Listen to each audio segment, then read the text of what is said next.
Hey everyone, welcome back to another review. My name is Finite. I'm from IGC, Vision Game Community, and this is a review for Code Vein 2 from our good friends at Bandai Namco. Let's roll it. There's a saying, no good deed goes unpunished. And nowhere is that more true than in Bandai Namco's follow-up to his 2019 anime Soulslike Code Vein. Because in Code Vein 2, saving the world means doing the unthinkable, killing the very heroes who once saved it. Nice view. The premise is, well, we're dropped into the aftermath of a long, slow apocalypse. Years ago, 5 legendary heroes sacrificed themselves to bind a great calamity. But now, in a dying future, those chains are breaking, and the world is crumbling piece by piece. You play as a newly revived hunter, tasked with stopping the calamity once and for all. How? By finding the keys to the heroes' prisons and travelling back in time with a DeLorean. I wish. I love Back to the Future, but hey. Back to the review, eh? And befriending the very people you'll eventually have to kill. No good deed, indeed. Despite the name, Code Vein 2 isn't a direct sequel. It's a new world, new story, but built on the core mechanics of the original, including a brand new cast, of course. Where the first game leaned into mystery and lore hunting, Code Vein 2 takes a more traditional action RPG storytelling approach. No cryptic item descriptions, no vague lore drops, just a clear, compelling narrative. Though a few concepts could have used more explanation. The story is easily one of the game's strongest areas. The time travel structure, and the emotional weight of befriending doomed heroes, and the side quests that flesh out their tragedies. It all kept our good friend Adam pushing forward to see what came next. The game is open world this time. Not Elden Ring in size, but large enough to explore freely. You'll find some small villages, some dungeons, some roaming enemies, and of course those high-level threat guards, which are guarding those specific areas. Fast travel is generous, and you even get a motorcycle, or what I call a motorbike. It can jump and glide, but it's clunky enough that Adam only used it for long straight roads. The world itself feels streamlined and populated without being too overwhelming. The visual style blends anime shaded characters, a modern post-apocalyptic industrial world, wrecked skyscrapers and ruined cityscapes.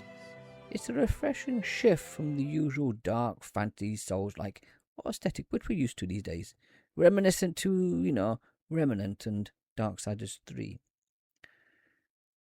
Well, the gameplay systems, if you're new, the game throws a lot at you very early on.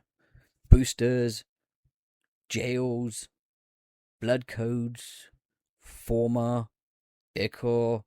Returning players will recognize the structure, but newcomers may need a moment to breathe. Leveling in haze. Enemies drop haze, but leveling is simple. Every level increases your stats automatically. Your build variety instead comes from blood codes, boosters, weapons and upgrades. Each companion gives you a blood code. That raises specific stats, unlocks passive abilities, levels up as you travel with your companion. Level them enough and you unlock enhanced versions. Who saved our lives. We pray Boosters gives you stat buffs. Forma are powerful weapon skills. Jails are defensive tools that restore Ichor on stunned enemies. Ichor, your mana equivalent for special attacks. There's also item synthesis, letting you craft food, transform items, or duplicate Forma. There's a lot going on, but it's satisfying once it all clicks. The companion system, one of the biggest departures from the Soulslike formula, is the AI companion system. You can play the entire game. The partner who will draw aggro, deals a good amount of damage, revives you multiple times in a fight, respawns after a short period of time. It absolutely makes the game easier, but also far more fun. The companions are well written, and travelling with them deepens the emotional impact of the story. Combat is a big improvement over the first game. The enemies are more aggressive, combos hit hard, perfect dodges and clean kills feel great. But there is one major issue. Your character does feel slow. Attacks, blocks and dodges sometimes register too late, making it unclear whether it's animation or just input lag. I don't think it's game breaking, but it's definitely noticeable. And the dodge roll could use more invulnerability frames. The soundtrack and audio, well, the boss fights feel fantastic, and the music and boss fights are amazing. But exploration? Damn! All you get is ambient sound effects. It would have been great if they added a little bit of music while you're exploring.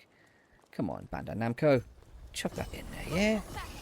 The performance. You can get two modes, quality and performance mode. But there is minimal difference. Performance feels slightly faster, but nowhere near as dramatic jump most 60 FPS modes offer. But on PC, there's a lot more to have. So the final verdict. Code Vein 2 isn't a perfect sequel, but it improves on the original in almost every way. You do get a very heartfelt, compelling story, a rich open world, an improved combat system, a deep RPG, and of course memorable companions. It's a Souls-like that isn't afraid to be accessible, emotional, and character-driven. And it absolutely succeeds at this. That's the review. Written by Adam, converted by me for video format. If you like this review, give me a thumbs up. If you don't like this review, give me a thumbs down, because no one's going to see it anyway, thanks to YouTube.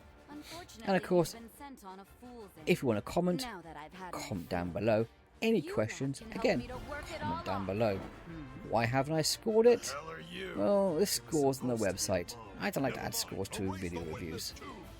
I hope that the whole video review of what I said about the game entices you to either buy or not buy. For now, thank you for watching, and I'll see you in the next video review.